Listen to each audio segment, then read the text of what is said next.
Hi guys, hope everyone is well and welcome back to episode 8 of the Improvement Podcast.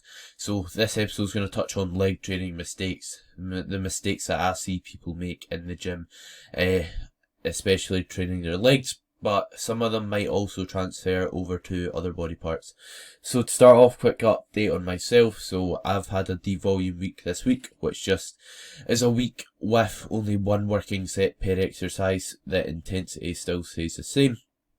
And the reason behind doing this is just to drop physical and mental fatigue, which has been pretty successful so far. I definitely felt like I needed it, and if I had done another week of training without doing a devolume week or a deload, then I think I'd just be knackered and I'd just cross the line and just do myself more harm than good, because ideally, I think you want to catch fatigue before it's a big issue. For example, if I just dug myself into a big hole, I'd just have a poor performing week on my deload week. So on your deload week or devolume week, you can still look to take progressions in the gym, and that's what I've successfully done on most movements. So if this was a deload week, then if I'd done a deload week next week, then I'd probably just be too fried, tired and fatigued to do so. So that's the benefit of catching it early. And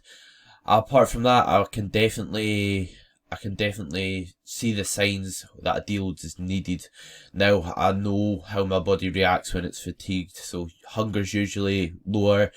I start to just get tired throughout the day, so I wake up, I just feel rubbish, I keep yawning throughout the day, etc. And additionally, as well as that, my digestion suffers slightly. So jumping into the podcast, the first mistake I see people make is using a mechanical advantage.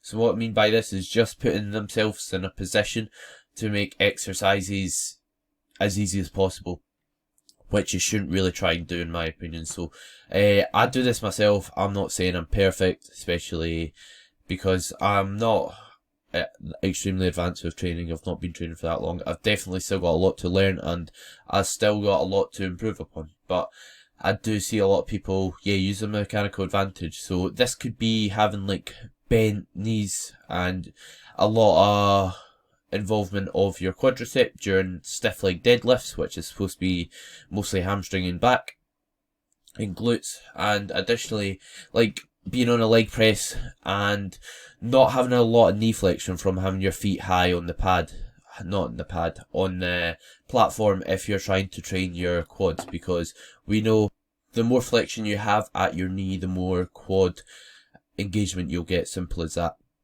Additionally, if you're just putting yourself in the best position possible to lift as much weight as possible, that's not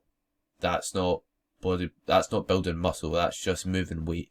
So it's not just about the weight you lift, and you shouldn't be attached to the amount of weight you lift, because for example, the other day I was on the leg press, I reset the movement, stripped it right back, changed my foot position so it would allow me to go much deeper, get a larger range of motion and a lot more knee flexion. And as a result, it felt so much better. My quads felt dead after it. But before that, I just felt dead, just physically. Just my whole body just felt knackered just from lifting a lot of weight from A to B. So that means I won't get as much fatigue from the movement.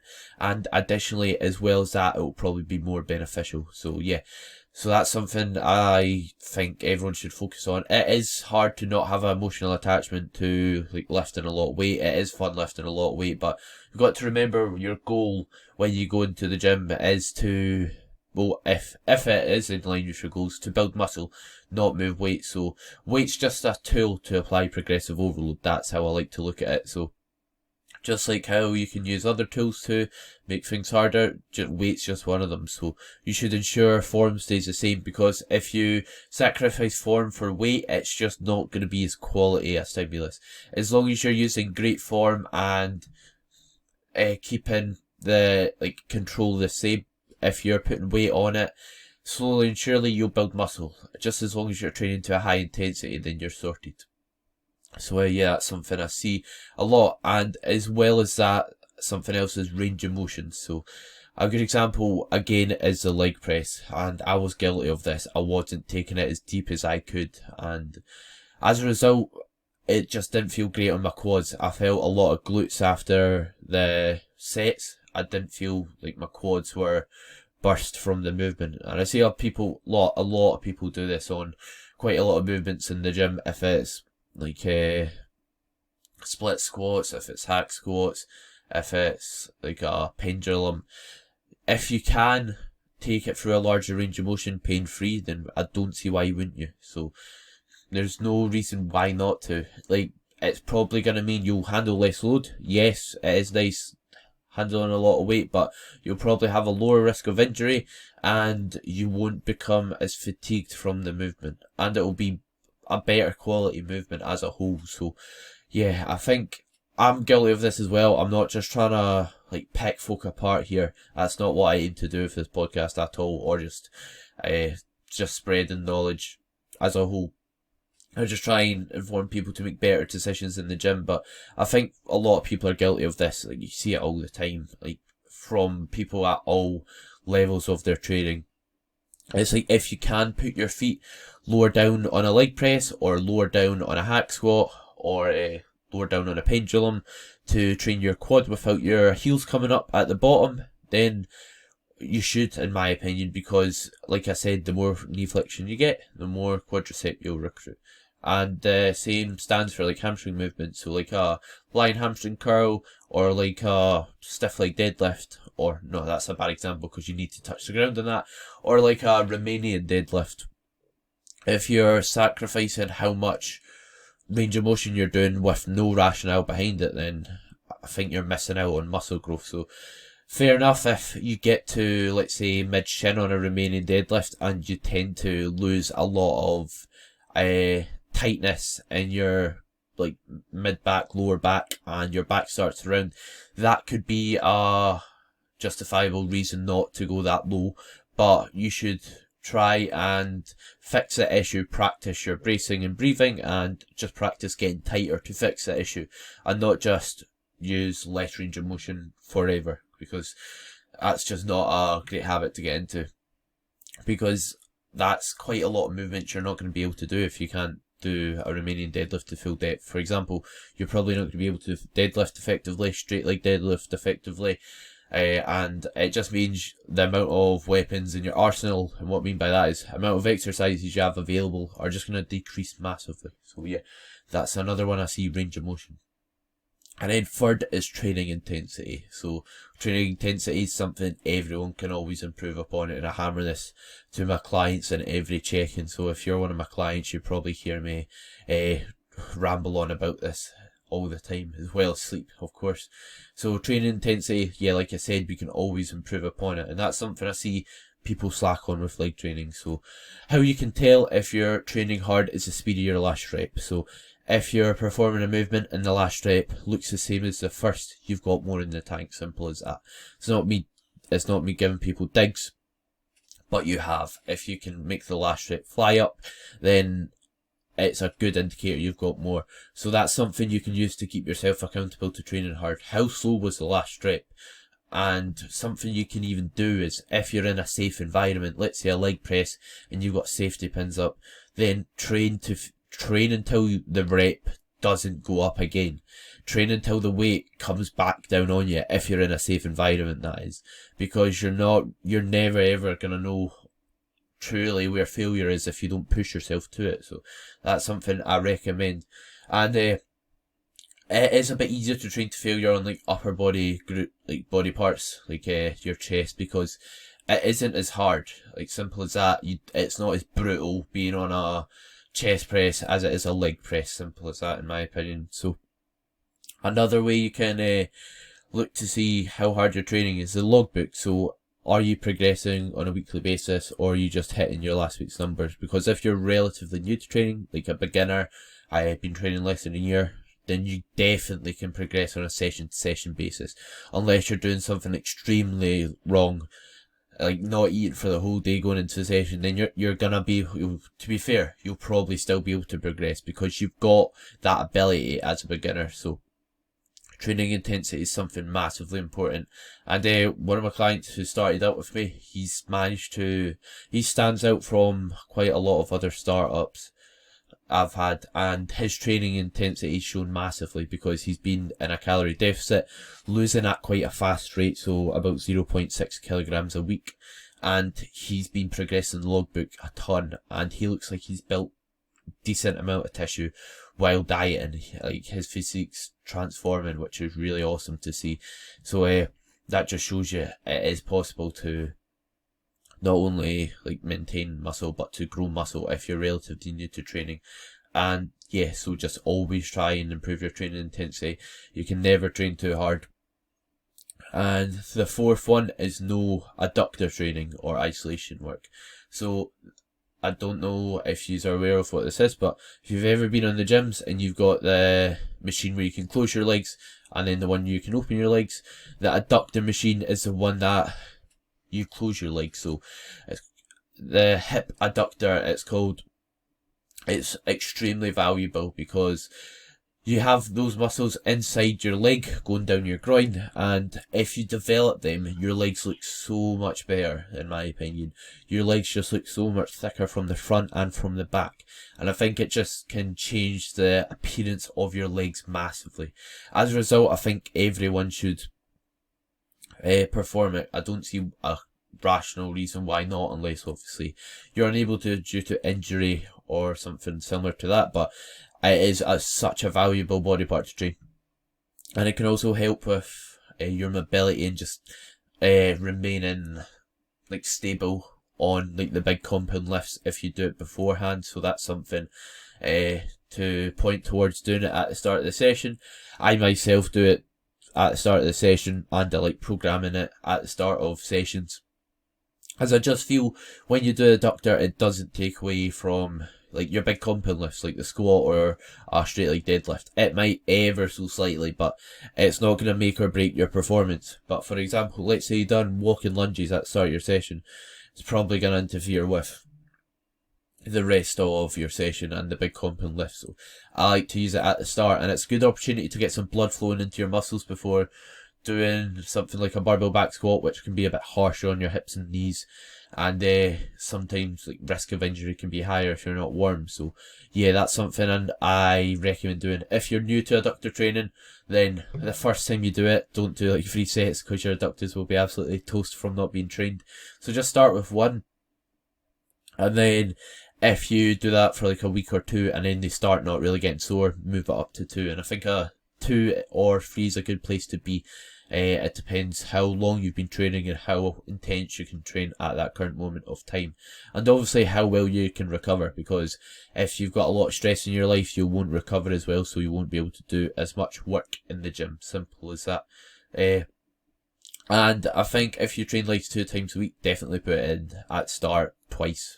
I don't see why not, if you can recover from it, obviously. So if you're doing 3 sets and you're really sore going into the session, you could do 1 in each session, or 2 in each, something like that, so you're recovering effectively, because if you're not recovering effectively, you're not going to perform your best. So 5th and final is not focusing on the compound movements. So you see a lot of people, well, I see a lot of people in my opinion, doing a lot of isolation work and ignoring the main movements and not really pushing themselves on the main movements, like the squat, the like deadlift, or the straight leg deadlift, things like that. And these have such a big bang for your buck, so you get so much out of them. And especially as a beginner, I know I spoke about at the start, people using a mechanical advantage, so making the movements easier by putting themselves in a stronger position. Yes, you could argue that you're kind of doing that with the squat, because it's not just quadricep.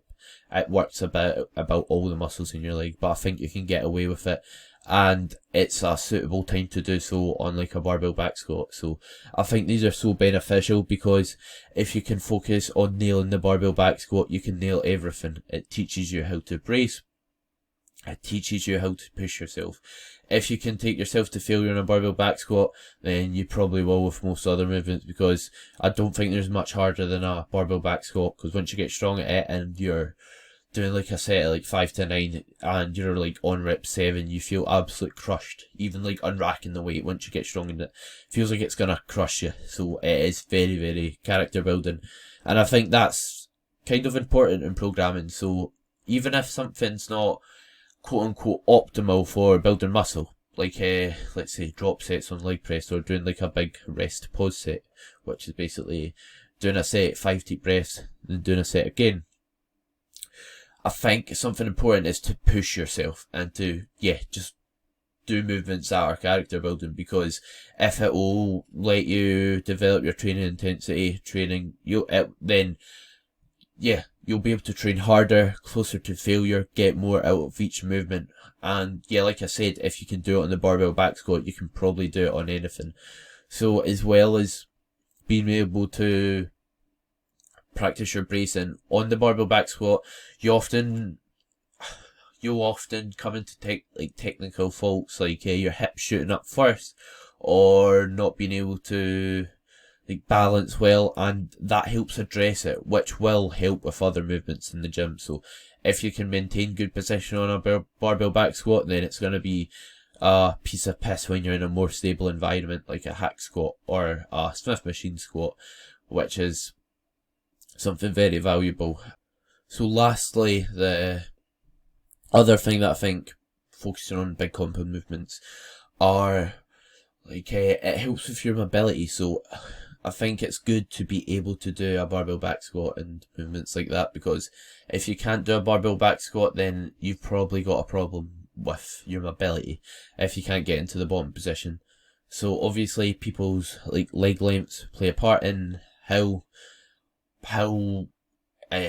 able they will be to fit in the bottom of a barbell back squat with good form, but it means you'll ensure your form's good if you can do it correct. It will be able to make sure your mobility is good if you can perform it correctly. And I think this is important, as if you're neglecting your mobility and you know you have mobility issues, if you're just not facing them by going on machines where you can get proper depth, what are you going to do when you don't have a machine available to use? Let's say you go on holiday, you want to train, or you need to move somewhere which only has a limited amount of equipment in the gym, and then you've only got a squat rack and also dumbbells. What are you going to do? Are you just going to do lunges forever? Probably not. You're going to want to squat. So that's another big benefit of it.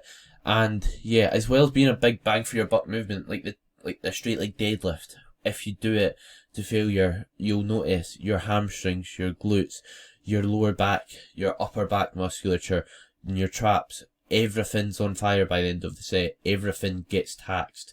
So instead of having to do 3 exercises at the end of your session, 1 for your upper back, 1 for your rectors, and 1 for your hamstrings, you can just get away with doing 1 movement, because at the end of the day, not everyone can spend a very, very long period in the gym. And regardless if you can or not, there's only so much time where it's just, you feel like you're just wasting your time in the gym. For example, if you're doing a normal session plus 3 other movements on top of that, because you're not doing a deadlift variation, then I don't think the quality of the work at the end is going to be that great. So it is a good time saver as well. And the same applies to a deadlift variation. If you can maintain good form on a stiff leg deadlift and not let your back round and maintain good positioning, then you can probably do that if you're performing a bent over row or any other movement where you have to support your body weight. So I think it's massively beneficial,